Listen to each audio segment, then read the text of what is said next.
No cabe duda que con la captura del Marro, el jefe del cártel Santa Rosa de Lima en Guanajuato, el gobierno, las Fuerzas Armadas y en parte el gobernador de Guanajuato se apuntan un tanto importante. El Marro era, por sus prácticas sanguinarias, por su desfachatez, por su voluntad de pelear con otros cárteles y de generalizar la violencia en el estado de Guanajuato,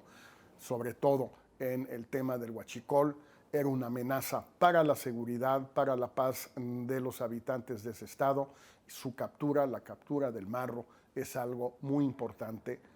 para el gobierno, es un logro del cual puede vanagloriarse con razón.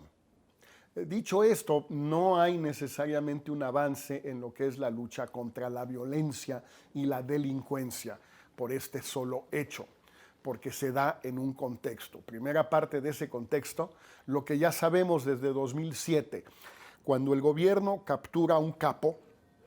kingpin, dicen los norteamericanos,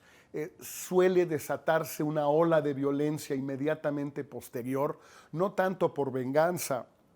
ni mucho menos, sino por razones de la competencia, la rivalidad entre distintos grupos dentro del mismo cártel o con otros cárteles para ver quién se queda con el botín, quién se queda con la organización, quién se queda con las armas, el dinero, los sobornos, los sicarios, etcétera, etcétera. Y esto probablemente suceda. En segundo lugar, el problema sigue. El mes de julio fue el segundo más violento del año, de acuerdo con las estadísticas del Secretariado Nacional de Seguridad Pública, estadísticas preliminares. Van a salir en unos cuantos días las definitivas y ya más adelante las del INEGI. Pero no cede la violencia, medida por lo menos por el número de homicidios dolosos cometidos cada mes. Y no cede porque pues, los problemas de fondo ahí siguen, que no son necesariamente ni la pobreza,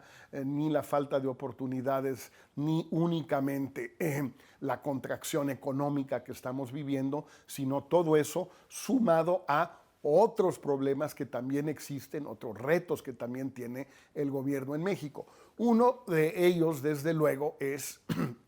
el que ya habíamos visto aquí, la sobreextensión de las Fuerzas Armadas que ya se ocupan de demasiados temas. Es un poco la metáfora famosa de que la cobija no alcanza para construir aeropuertos, cajeros automáticos, sucursales bancarias, trenes, repartir medicamentos, libros de texto, fertilizantes y además ocuparse de las aduanas y además cazar centroamericanos en las dos fronteras y además librar la guerra contra el narco, pues no alcanza el número de efectivos y los recursos que tienen las Fuerzas Armadas, las fuerzas de seguridad en este momento en México. Y por lo tanto, entre más abarcan, es probable que menos aprieten y entonces veremos que la violencia va a seguir.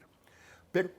esta violencia y esta inseguridad y la corrupción de los aparatos de seguridad en México también tiene una historia y un contexto. La acusación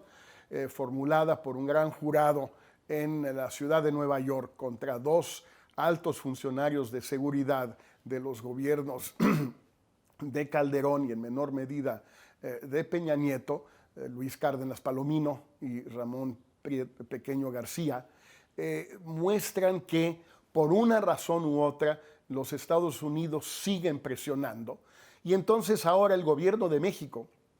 va a tener que cumplirle a los norteamericanos, no solo en las aduanas y los puertos, como seguramente se lo pidió Trump a López Obrador hace un poquito más de un mes, no solo en más decomisos de fentanilo y menores superficie sembrada de amapola, pero también en la captura expedita, la captura rápida de estos dos prófugos, es el término que utilizó el Departamento de Justicia hace unos días. Y menos aún, dadas las sospechas que en una de esas, pues fue Cártel Jalisco Nueva Generación, que echó de cabeza al marro.